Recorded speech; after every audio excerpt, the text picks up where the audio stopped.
Throwaway account because my wife knows my main and, frankly, she's the type to weaponize anything she finds. I, 38M, never imagined I'd be here writing this, but here we go. From the outside, my life looked picture perfect. Big house in the suburbs with the white picket fence, 2 incredible kids, 8 and 5, who light up my world, and a wife everyone envied me for. Laura, 35F, wasn't just beautiful, she was magnetic. PTA moms wanted to be her, and dads joked they wished they had a Laura. For years, I thought I hit the jackpot. But the cracks were forming long before I noticed. It started small. She began staying late after work for yoga classes, or wine nights with the girls. Except she came home with her hair messy, lipstick smudged, and this new perfume that cost more than my weekly grocery runs. I didn't buy it, and she never explained who did. Her phone became an extension of her arm. Always face down, always locked.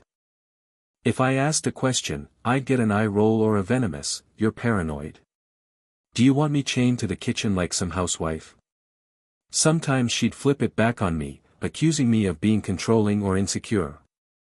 I actually started to doubt myself. One rainy Thursday night, I'd had enough. Dinner sat cold on the table, kids asleep, and Laura had texted that she'd be late, class ran over. Something inside me screamed this wasn't normal. My hands shook as I grabbed my keys and followed her car through slick streets. I almost turned around a dozen times, telling myself I was crazy. But when she pulled into a boutique hotel's parking lot, the kind you see in Instagram ads for romantic getaways, my stomach dropped. I parked far enough back and watched. She jumped out, didn't even glance around, walked into the lobby, and a man I'd never seen before was waiting. They didn't shake hands, didn't hug casually. They kissed. Full on, hands in hair, bodies pressed together, like something out of a bad movie.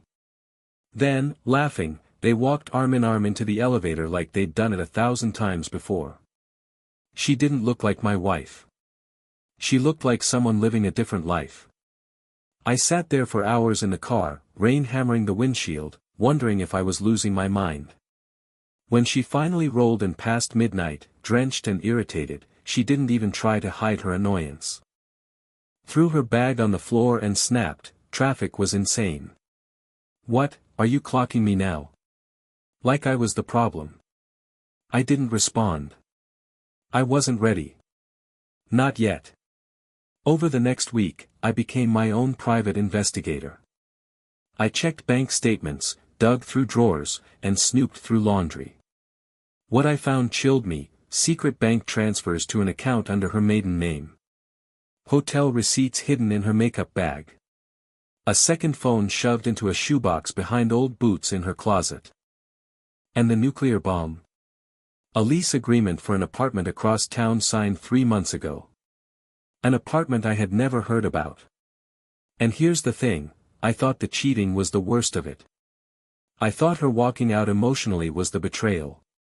But something happened last week that made me realize the affair is just the beginning. There's a much darker layer to all of this. After uncovering the hotel receipts, burner phone, and secret apartment lease, I couldn't sleep. Every night felt like I was living with a stranger who smiled in public but sneered behind closed doors. Laura didn't just lie, she thrived on it. The worst part? She still played the doting mom in front of the kids. Bedtime stories, pancakes on Saturday mornings, hugs at school drop-off. But the second their little heads hit the pillow, her claws came out. I decided I needed more than just paper evidence. I downloaded a voice-activated recorder app and slipped an old phone into her car. Within 2 days, I heard her gushing over speakerphone to someone named A. It wasn't just, "I love you." She mocked me. Laughed about how boring Daniel would never grow a spine, and how she was almost ready to disappear and take what's hers. My stomach turned. Take what's hers. What the hell did that mean? I confronted her lightly one evening, just hinted that I'd noticed she'd been out late a lot. Big mistake. Laura's eyes lit up with rage. She went from 0 to hysterical in seconds, screaming that I was abusive, that I was trying to control her, that she deserved more than a washed-up husband. She threw a wine glass against the wall and locked herself in the bathroom for hours, sobbing loud enough for the kids to hear. When she came out, she acted like nothing happened, kissed the kids goodnight, and made me sleep on the couch. The gaslighting ramped up too. She started accusing me of cheating, said she could feel it in her gut. She threatened to tell my parents I had a gambling problem, I don't, and even texted my boss claiming I was emotionally unstable. Thankfully, he called me directly, and I explained things were rocky at home.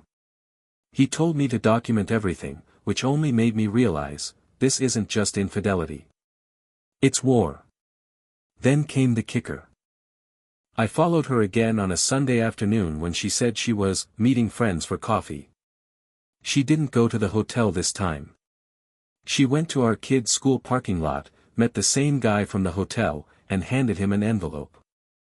They argued for a few minutes before he kissed her and drove off. When I checked later that night, our joint savings account was missing $5,000. I don't know what's in that envelope. I don't know what "take what's hers" means. But I do know one thing, this isn't just cheating anymore. Something bigger is brewing, and I need to get ahead of it. In part 3, things explode, literally and figuratively. Laura's lies spiral out of control, and I finally make the decision that will change everything. After seeing Laura hand over that envelope in the school parking lot, my nerves were shredded. I couldn't sleep. I kept playing back the audio recordings of her calling me "boring Daniel," bragging about her plan, and laughing like she'd already won. I needed to know more. So I did something I never thought I'd do, I called an attorney. A friend recommended a divorce lawyer who specializes in high-conflict cases. I met her in secret and spilled everything: hotel receipts, recordings, the hidden lease, the missing $5,000. She looked me dead in the eye and said, "If you wait any longer, she's going to bury you. Start documenting everything. Protect your kids. And lock down your accounts before she cleans you out." That same night, Laura came home late again. She reeked of perfume and whiskey. When I asked how yoga went, she exploded. Full hysterics, screaming I was stalking her, calling me a pathetic excuse for a man, and hurling her phone across the room so hard it cracked the wall. Our son woke up crying, asking why mommy was yelling. She snapped at him too. That was the first time I saw fear in my kids' eyes around her. It broke me. The next morning, I froze the joint accounts and moved my paycheck to a separate one. When Laura found out, she lost it.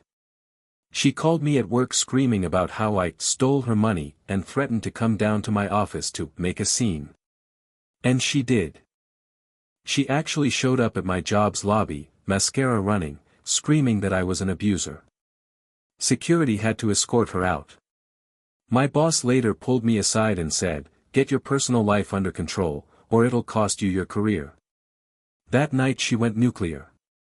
I woke up at 2 a.m. to find her standing over me, sobbing and shaking, saying, "You don't love me, you never did," and throwing my clothes into trash bags. Then she took the kids and locked herself in their room. When I knocked, she screamed that she'd call the cops and say I hit her if I didn't leave her alone. I slept on the couch, heart pounding, and started planning my exit. I realized there was no salvaging this marriage. She wasn't just cheating, she was dangerous. The next morning, I quietly scheduled a custody consultation with my lawyer and a private investigator. But before any legal papers could be filed, something insane happened that I never expected, something that changed everything and exposed Laura in a way even I wasn't prepared for. After the 2 a.m. meltdown and locking herself in the kids' room, I knew Laura had hit a dangerous breaking point. But I wasn't ready for what came next. The morning after, while she was still asleep, I quietly dressed the kids and took them to my sister's house before school. I needed them away from her chaos, even if just for a few hours. When I got back, Laura was awake, pacing the living room in her robe, cigarette in one hand, she never used to smoke, and her cracked phone in the other. The second she saw me, she launched into a hysterical monologue, screaming that I was turning the kids against her, calling me pathetic and weak, and threatening to make sure I never see them again. She said it with a kind of coldness that made my blood run cold. That afternoon, my private investigator called with the first bombshell. He'd followed Laura the day before. She hadn't gone to yoga or even the hotel. She went to our secret apartment. Except she wasn't alone. Inside, she met the same man I'd seen before, and another woman. According to the PI, they were arguing about money. He said Laura slapped the guy across the face, threw an envelope on the floor, and screamed something like, "I'm not waiting forever for you to leave her."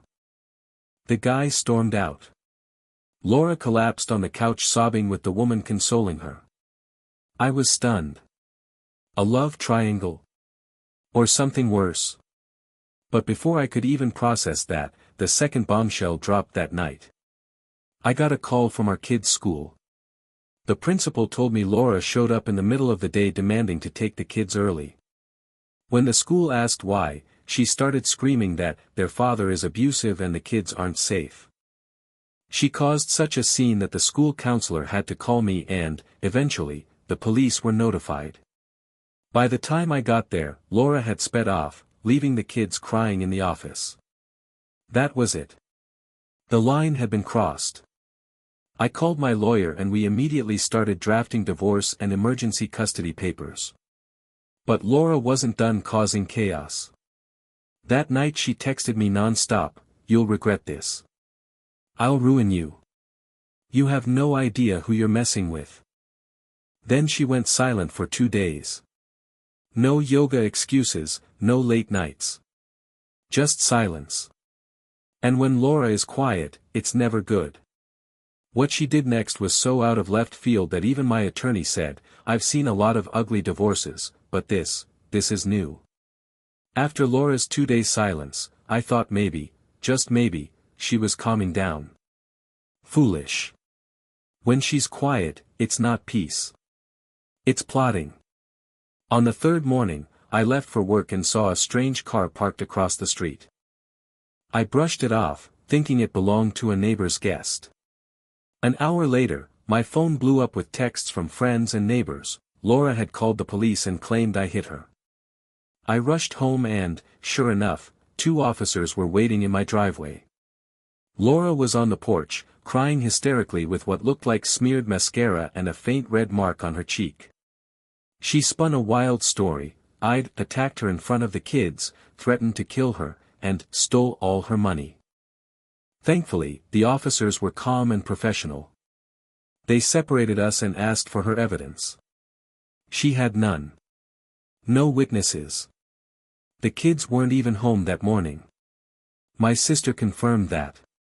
When the officers turned to me, I showed them my phone logs, security camera footage, thank God for my doorbell cam, and explained the ongoing marital dispute. They looked frustrated. This wasn't their first messy domestic call. They warned Laura that filing a false police report is a crime. She suddenly went from sobbing to screaming at them, "You're all men. You protect abusers." She kicked one of her own flower pots off the porch and stormed inside.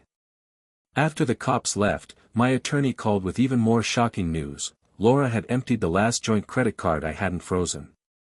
$7,800 gone in a single day. Jewelry stores, fancy restaurants, a spa. And that wasn't all. The PI sent me photos from the same day.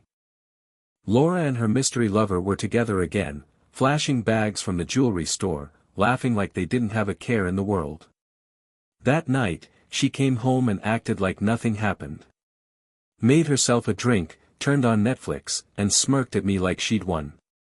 I told her papers were being filed, and she went full banshee, screaming, throwing a glass that shattered against the wall, threatening to burn the whole house down before letting me take it. The kids were at my sister's, thank God, but I realized then I needed a formal protective order in addition to custody filings. Then, as if this circus wasn't insane enough, Laura dropped a bomb. "You think you know everything, Daniel? You have no idea who I've been seeing. And when you find out, it'll destroy you." She slammed the door and sped off into the night. My gut told me this wasn't just some random fling. There's something deeper here, someone involved who could flip this entire situation upside down. After Laura screamed that I'd never recover, when I found out who she was seeing, I barely slept. My attorney told me to stay calm and keep documenting. The PI kept digging, and 2 days later he called me with a voice so serious I thought someone had died. "Daniel, you need to sit down for this." He sent me photos, and my stomach dropped. The man Laura had been sneaking off with, the one at the hotel, the apartment, the jewelry store. It wasn't some stranger. It was my best friend since college, Matt. My best man at our wedding. My kid's godfather. The guy I'd confided in about my suspicions months ago. Worse. Matt is married. To Emily, Laura's supposed yoga buddy. The same woman consoling her on the PI's footage. My so-called wife and my lifelong friend had been carrying on an affair right under our noses, using yoga classes as their cover. I'd been confiding my pain to Matt while he was sneaking around with Laura. The betrayal cut so deep I felt physically sick. When I confronted Matt, his reaction was as pathetic as it was infuriating. He stammered, tried to claim it just happened, that Laura was lonely and I worked too much. The same garbage cheaters always spew. When I told him I had receipts, recordings, and a PI's photos, he went pale. His last words before hanging up. "Please don't tell Emily." Too late. I called Emily that night. What she told me next made my blood run cold. Matt and Laura had apparently been talking for over a year about running away together, with MY kids.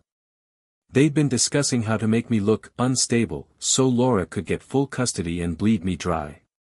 Everything made sense, the fake abuse claims, the cops, the threats. Laura wasn't just cheating, she was building a whole narrative to replace me entirely. That night Laura came home like nothing was wrong. When I asked why she didn't just leave me for Matt, she laughed in my face. "Leave? Why would I leave? I like this house. I like your paycheck. Matt can't give me this. You're too boring to leave, Daniel." Then she winked and walked away. The sheer cruelty floored me. The next day, Emily called again. Matt had confessed everything and moved out. Laura, of course, went full hysterics when she found out. She trashed Matt's car with a garden rake, the PI got photos of that too, then came home and tried to smash my phone for spying on her. She screamed she'd take the kids and disappear if I didn't drop the divorce. I filed for an emergency protective order the next morning. But just when I thought things couldn't get messier, Laura pulled a stunt so wild that even my lawyer said she'd only seen it once before. By the time the emergency protective order hearing came up, I thought I'd seen it all: affair with my best friend, false abuse reports, hysterical meltdowns. I was wrong.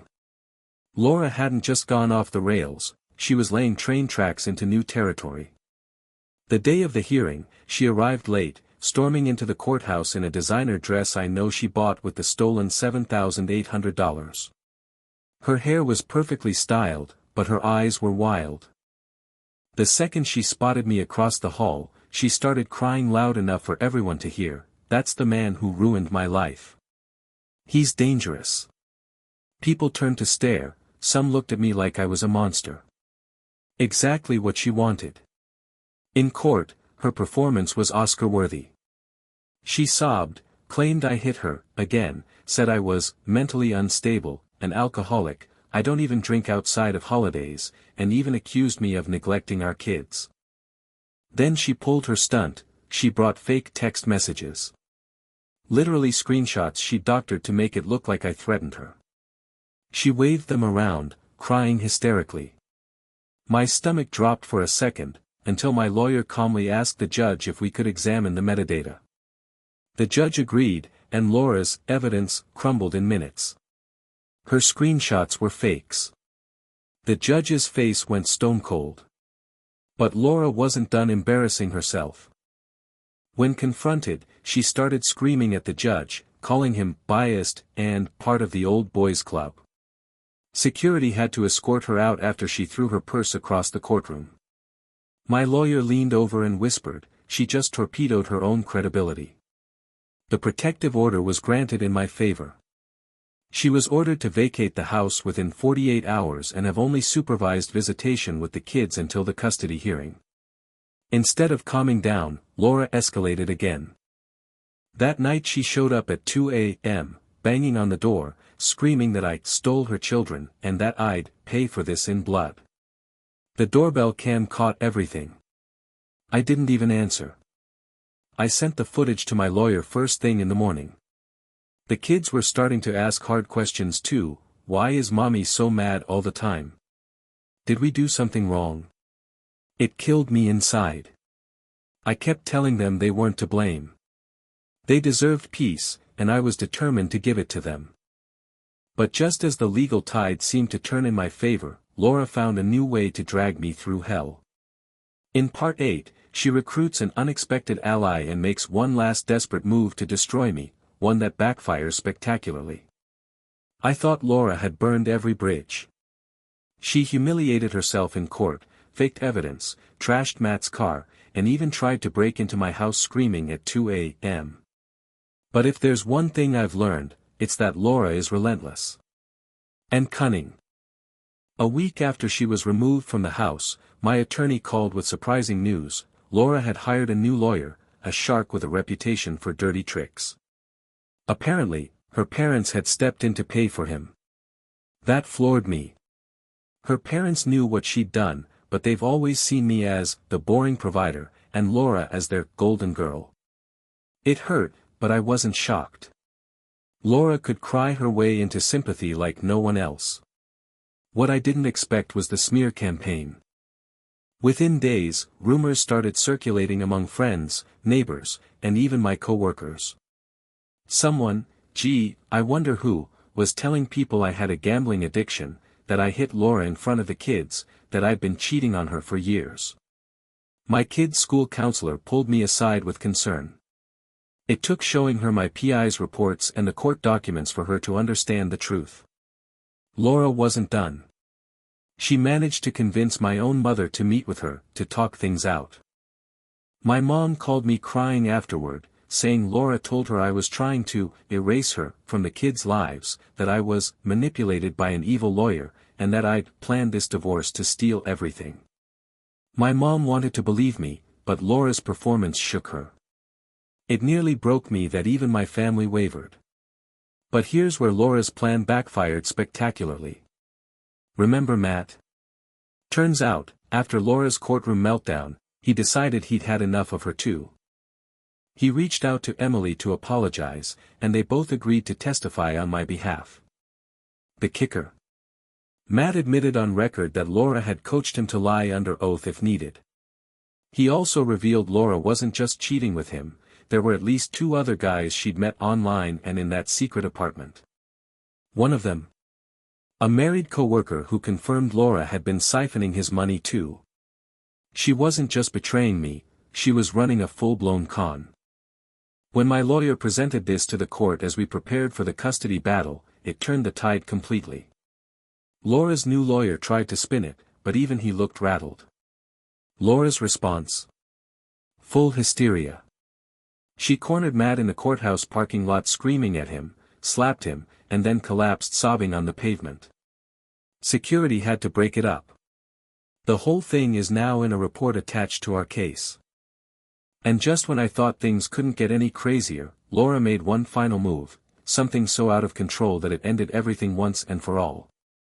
After Matt and Emily agreed to testify against Laura, I thought she'd finally back down. Instead, it pushed her completely over the edge. She wasn't just losing me, she was losing control, and for someone like Laura, control is everything. 3 nights before our custody hearing, I woke up at 3 a.m., to pounding on my front door. At first, I thought it was a dream. Then I heard glass shatter.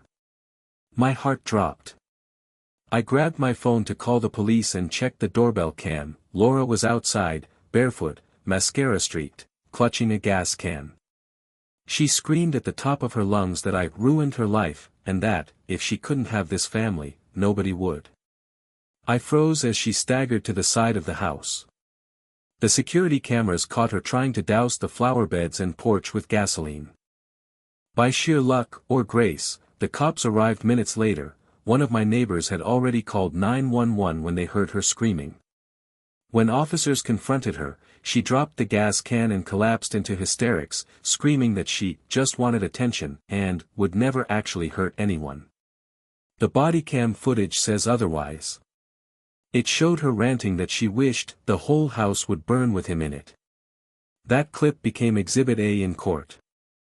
Laura was arrested on the spot for trespassing, vandalism, and making terroristic threats. Watching her being handcuffed and driven away should have felt satisfying. Instead, I felt sick. This was the woman I once loved, the mother of my kids, reduced to a sobbing, screaming mess in the back of a squad car. The next morning, her parents called me begging not to press charges. They promised she'd get help, but I'd heard that song and dance before. I told them this was out of my hands now. Laura's actions had consequences. The fallout was immediate. CPS got involved after the incident. Supervised visitation wasn't just suggested anymore, it became mandatory. My kids were scared to see their mom. My son asked if she was going to jail forever. I had no answer. Matt and Emily's testimonies, along with Laura's arrest footage, sealed the deal in the custody battle. But before the gavel came down, Laura made one last courtroom scene, one that nobody expected and everyone in the room still talks about. The custody hearing felt like the culmination of every nightmare I'd lived through for the past year. My lawyer had prepared meticulously, recordings of Laura's screaming threats, the doorbell footage of the 3 a.m. gasoline incident, the PI reports, Matt and Emily's testimony. Every piece painted a picture of who Laura had become. Still, I sat there nervous, because you never know how a judge will rule. Laura entered the courtroom looking oddly calm, wearing a conservative dress and clutching a Bible. It was the quietest I'd seen her in months. For a moment, I thought maybe she'd finally accepted the reality of what she'd done. That illusion shattered the moment testimony began. Her new lawyer tried spinning every horrible act as mental distress caused by Daniel's neglect. He even suggested I'd pushed Laura to an emotional breaking point by working too much. But when my lawyer presented the surveillance and police reports, the judge's face hardened. The body cam footage of Laura screaming about wanting the house to burn with him in it silenced the entire courtroom. Then Matt testified. He admitted their affair, admitted Laura had asked him to help her make Daniel look unstable, and confessed they'd even discussed Laura running away with the kids. Emily corroborated it all. Laura sat there trembling, first dabbing fake tears, then glaring daggers at them. The judge listened patiently, took notes, and finally asked Laura if she wanted to respond. What happened next was surreal. Laura stood up, slammed her Bible onto the table, and unleashed a tirade that made everyone's jaws drop. She screamed that I was a boring loser who ruined her life, that Matt wasn't man enough to leave his wife, and that everyone was conspiring to make her look crazy. Her lawyer tried to calm her, but she shoved him away and yelled at the judge, "You think you can take my kids? Over my dead body." Security had to escort her out as she kicked over a chair and shrieked at me, "You'll pay for this. You'll all pay." The judge recessed for 10 minutes to restore order. When we reconvened, the ruling was clear and swift. I was granted primary custody, Laura was limited to supervised visitation and mandated therapy, and the divorce was finalized with the house awarded to me. I sat there shaking, not from fear anymore, but from relief. It was over, at least legally. The nightmare had left scars, but I finally felt the weight lifting. But the story doesn't end there. In part 11, I'll share how life started to stabilize for me and the kids, Laura's surprising fate after court, and an unexpected encounter months later that brought some closure I didn't think I'd ever get. When the gavel came down and the judge's ruling was final, I thought I'd feel triumphant. Instead, I just felt drained. Months of chaos had hollowed me out. But as I walked out of that courtroom holding the custody order in my hands, I knew I'd done the right thing for my kids. That was all that mattered. Laura was taken for a mental health evaluation after her courtroom outburst. Her parents paid for a private treatment program, so she avoided jail time, but she couldn't see the kids unsupervised. At first, she refused all visits. When she did eventually show up at the supervised center, she oscillated between weeping that she missed her babies and blaming me for turning them against her. The kids were tentative, they loved their mom, but they were scared of her volatility. The therapist said it would take time, if it happened at all. For me, the aftermath was a strange mix of peace and grief. I started therapy too. I had nightmares about her banging on the door at night, about the gas can incident, about those words, over my dead body. But gradually, the panic attacks eased. I sold the cracked wine-stained sofa where so many fights had happened and replaced it with something new. Symbolic or not, it felt like reclaiming my home. Financially, things were tight. Laura's credit card spree and legal stunts had left debts to sort out. But my boss stood by me after seeing all the evidence. My co-workers, who'd heard Laura's smear campaign, apologized when they learned the truth. Slowly, my reputation, and my peace of mind, returned. Then, months later, I had an encounter I never expected. I was picking the kids up from school when I saw Laura across the parking lot. She looked different. Thinner. Tired. She walked over slowly. I braced for a scene, but she just said, "I'm sorry, Daniel. For everything." Her voice cracked. She hugged the kids, then left without another word. I stood there in shock, unsure if it was genuine or just another act. But somehow, it didn't matter. I didn't need her apology to heal. I was already healing.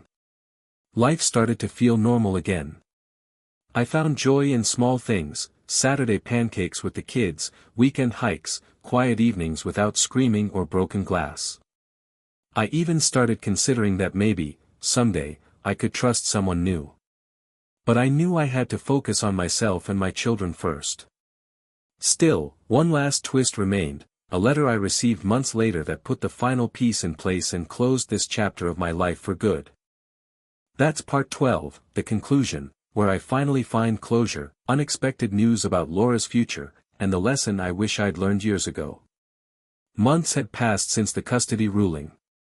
The kids and I had settled into a new rhythm, therapy, school, home-cooked dinners, movie nights on the couch. Life wasn't perfect, but it was peaceful. And after the hurricane that was Laura, peace felt like a miracle. One quiet Saturday morning, as the kids were making a mess with pancake batter, I checked the mail. Among the bills and junk ads was a plain white envelope with no return address. Inside was a handwritten letter from Laura. It wasn't long. Just a single page. She wrote that she was in an inpatient mental health program out of state, that she'd finally started therapy seriously, and that for the first time in her life she was looking in the mirror instead of blaming everyone else. She admitted to all of it, the affair, the lies, the gaslighting. She even wrote, "You and the kids deserved better. I'm sorry I couldn't be that person." At the end she added something unexpected. She was signing over her share of the house voluntarily and agreeing to terminate the ongoing property dispute her lawyer had kept alive. No demands. No drama. Just letting go. I sat there reading it over and over, unsure if it was closure or another manipulation. But this time, it didn't really matter. I wasn't holding on to hate anymore. I'd been through the worst storm of my life and came out with my kids, my sanity, and my dignity intact. That was enough. The kids eventually started doing supervised visits again. Some were rough, some went okay. They deserved the chance to know their mother when she wasn't spiraling. I still keep boundaries ironclad, but I also hope she finds her way. Not for me, those days are gone, but for them. As for me, I learned a lot the hard way. That love without respect isn't love. That ignoring red flags only makes the crash harder. And that sometimes losing someone who betrays you is the biggest win of all. When I posted here months ago, I was lost, scared, and broken. Now, I'm standing taller. The kids are smiling again. And while the scars are there, they're just proof that we survived. If you take anything from my story, let it be this: trust your gut, protect your peace, and don't be afraid to walk away from those who would burn your world down to keep their lies alive. Thank you, Reddit, for listening to my 12-part saga. Writing it out helped me heal more than I expected. Here's to better days ahead, for me, my kids, and even, someday, for Laura. The end.